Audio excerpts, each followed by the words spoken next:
You just got absolutely deleted. You're behind cover, solid, impenetrable cover, and somehow you're dead.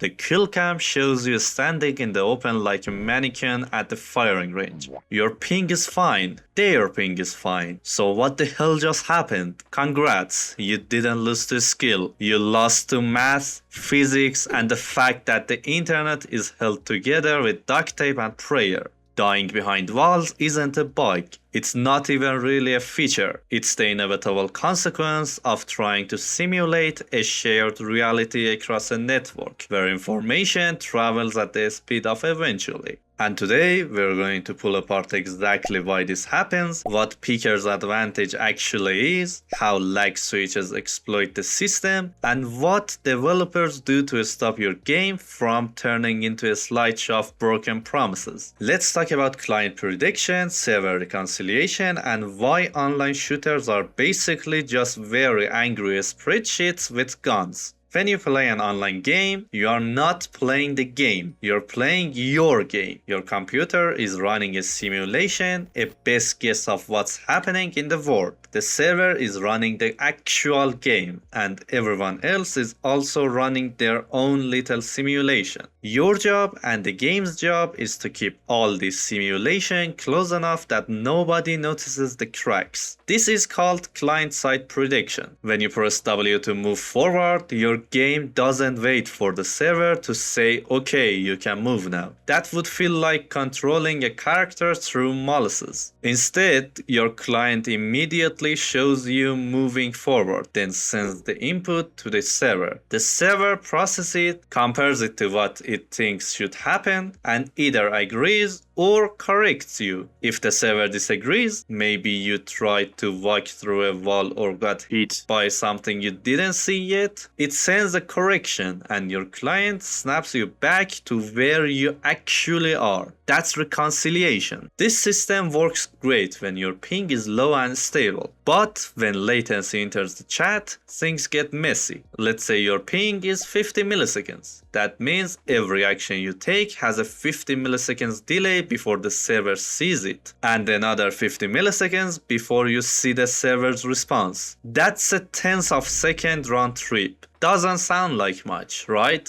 Except in a competitive shooter, a tenth of second is the difference between a headshot and a death screen. Now let's add interpolation, because network packets don't arrive at a perfectly steady rate. Sometimes they're early, sometimes late, sometimes they're just vanish into the void. Games use interpolation to smooth out other players' movements. Your game doesn't show enemies exactly where the server says they are right now. It shows them where they were a few frames ago. Then smoothly animates them toward where they are. This keeps movement looking fluid instead of jittery and teleporty. But here's the problem. You are always playing slightly in the past. The enemy you see on your screen is not where they actually are on the server. They are where they were 50, 80, maybe 100 milliseconds ago, depending on your ping and the interpolation delay. And this is where dying behind walls comes from. Let's say you're running across a doorway. On your screen, you make it past the corner and dive behind cover. You're safe.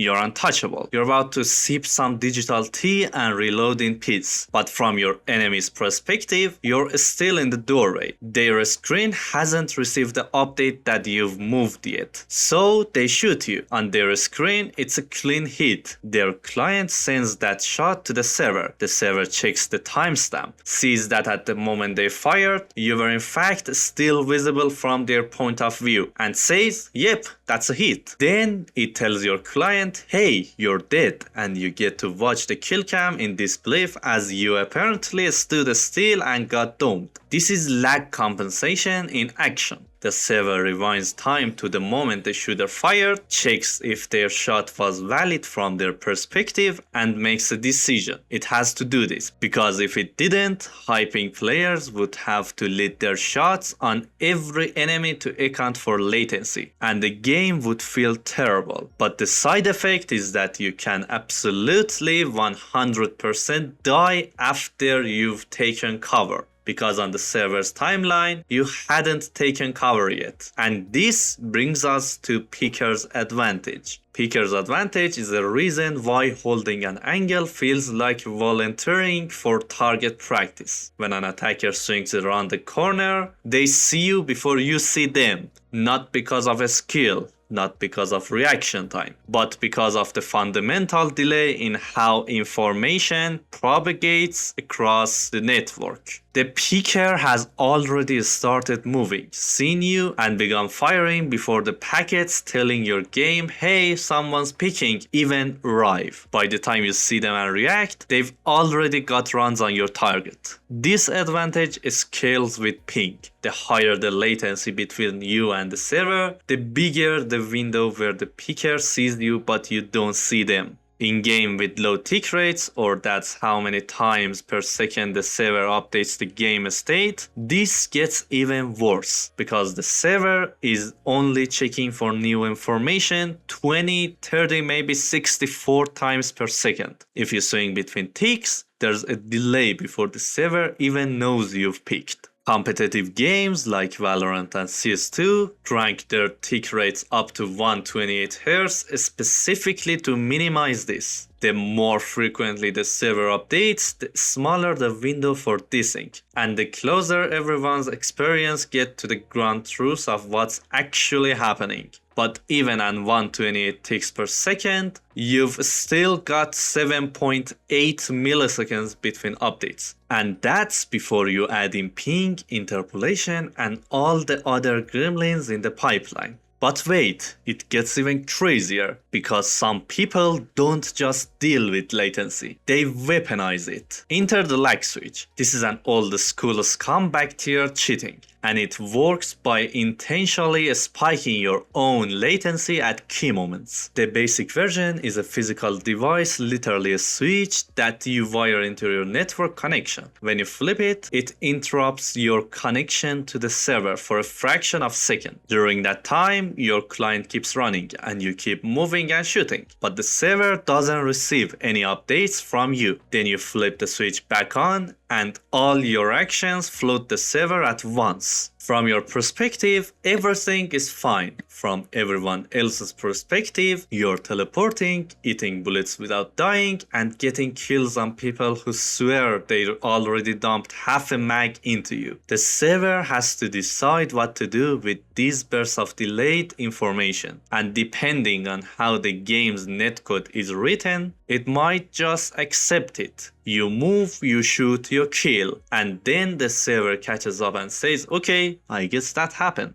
Modern games have got much better at detecting and mitigating this. If your latency suddenly spikes or your packets arriving in a weird burst, servers can flag you, reject your inputs, or straight up kick you. Some games implement favor the shooter logic, where shots are validated based on what the shooter saw, but with strict limits on how much latency they'll tolerate. If your ping is constantly over 150 milliseconds, or if you're experiencing wild packet loss, the server might stop trusting your client entirely. High frequency hit validation is another countermeasure. Instead of just accepting whatever your client says happened, the server cross-checks it against its own simulation and everyone else's data. If your shot happened 200 milliseconds ago but you're climbing a headshot on someone who's now behind cover, the server can reject it. Some games even store the last few frames of positional data so they can rewind time and verify hits with greater accuracy. There's also the question of tick rate versus frame rate. Your game might be running at 240 FPS, but if the server is only updating 64 times per second, that's the real bottleneck. All those extra frames are just interpolation and prediction. The server doesn't care that you saw the enemy's head between ticks. It only cares what was true on a tick. This is why some pros obsess over server performance and tick rates as much as their own hardware. You can have the fastest reaction time in the world, but if the server isn't listening often enough, you're still at a disadvantage. Developers also implement lag compensation limits. If your ping is too high, the server stops rewinding time for you. You lose the benefit of client-side hit detection and have to deal with the raw delay. This prevents high ping players from having an unfair advantage. Because yes, in some cases, higher ping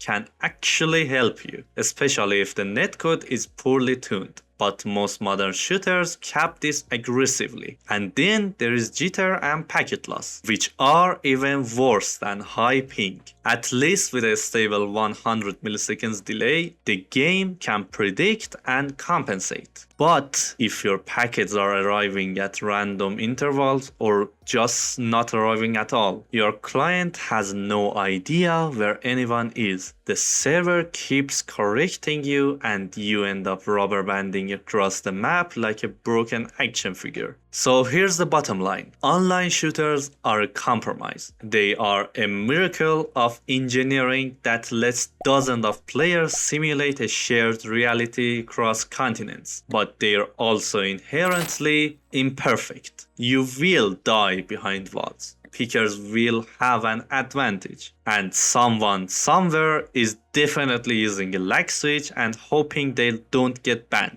The best developers can do is minimize the pain. Higher tick rates, tighter lag comp windows, better cheat detection, and smarter reconciliation algorithms all help. But they can't eliminate the fundamental problem. Information takes time to travel, and in a game where milliseconds matter, that time is everything. Next time you die behind cover, at least you'll know why. It's not the game screwing you over. It's just the universe reminding you that casuality is a suggestion. Latency is forever and picking is always overpowered. If you want to dive deeper into how netcode actually works, or if you got your own horror stories about dying to lag, drop a comment and hit subscribe if you want more breakdowns of the tech behind your favorite games. And I'll see you in the next one. And make sure to try not to die behind any walls on your way out.